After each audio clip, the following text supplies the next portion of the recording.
सीताराम बंधु, ये मैंने कुंडली का चार्ट बनाया है और मैं आज यह बताने का प्रयत्न करूंगा कि किसी व्यक्ति के, किसी स्त्री और पुरुष के बार बार रिलेशनशिप खराब होते हैं, ब्रेक होते हैं, तो उसका क्या कारण है। आप अपनी कुंडली खोल लीजिए और देखिए कि किन ग्रहों के प्रभाव के कारण आपके रिलेशनशिप खराब हो रहे हैं। चाहे किसी से भी हो, माता से हो, पिता से हो, बहनों से हो, मित्रों से हो, अथवा हमारे पति पत्नी के संबंध खराब हो रहे हों, या कोई बार बार हमारे गर्लफ्रेंड और बॉयफ्रेंड के रिलेशनशिप हमारे खराब हो रहे हों।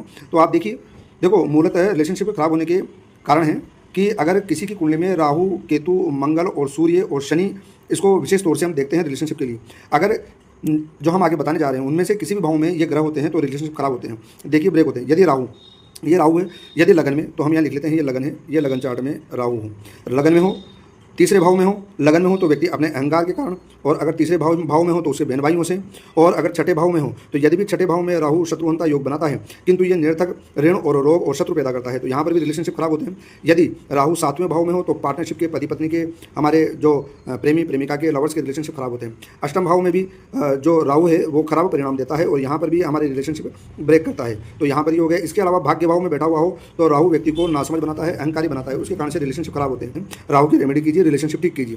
केतु ले लो, केतु अगर लगन में बैठा हो तो भी रिलेशनशिप ब्रेक करता है, वो मैंने लिखा नहीं है। यदि पांचवें भाव में केतु बैठा हो तो रिलेशनशिप खराब होते हैं। यदि सातवें भाव में केतु बैठा हुआ हो तो रिलेशनशिप खराब होते हैं। यदि अष्टम भाव में केतु बैठा हुआ हो तो रिलेशनशिप खराब होते हैं। मंगल ग्रह अगर लगन में बैठा हो, यहाँ पर अगर मंगल बैठा हो, मंगल व्यक्ति को क्रूर और अहंकारी बनाता है यहाँ बैठकर, तो आपके रिलेशनशिप खराब होते हैं। तीसरे भाव में मंगल बहन भाइयों से रिलेशनशिप खराब करता है। यदि चौथे भाव में बैठा हुआ हो तो उसके रिलेशनशिप खराब होते हैं, माता से विशेषकर से।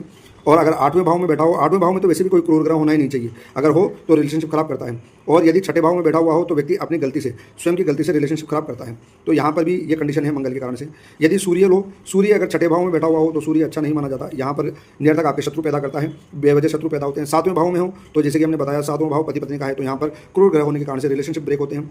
यदि किसी का सूर्य खराब हो तो पिता से संबंध खराब होते हैं, तो यहाँ पर ये दसम भाव में अगर सूर्य बैठा हो तो यहाँ पर भी आपके कार्यस्थल पर रिलेशनशिप खराब होते हैं। 12वें भाव में हो तो यहाँ पर भी रिलेशनशिप आपके खराब होते हैं, अगर यहाँ पर हो तो यहाँ पर सूर्य का कारण है शनिदेव। शनिदेव अगर तीसरे भाव में है तो आपका रिलेशनशिप खराब होगा। शनिदेव अगर सातवें भाव में है तो वही पति पत्नी का जो संबंध है, तो वहाँ पर रिलेशनशिप खराब होगा। यदि आपके पहले भाव में है तो व्यक्ति को क्रूर और अहंकारी बनाएगा, तो यहाँ पर भी रिलेशनशिप खराब करेगा। यदि आपके 10वें भाव में है तो कर्म क्षेत्र पर आपका रिलेशनशिप खराब करेगा। इसके अलावा चंद्रमा भी रिलेशनशिप का कारक है। यदि आपका चंद्रमा किसी भी क्रूर ग्रह से पीड़ित है तो वहाँ पर भी रिलेशनशिप ब्रेक करता है।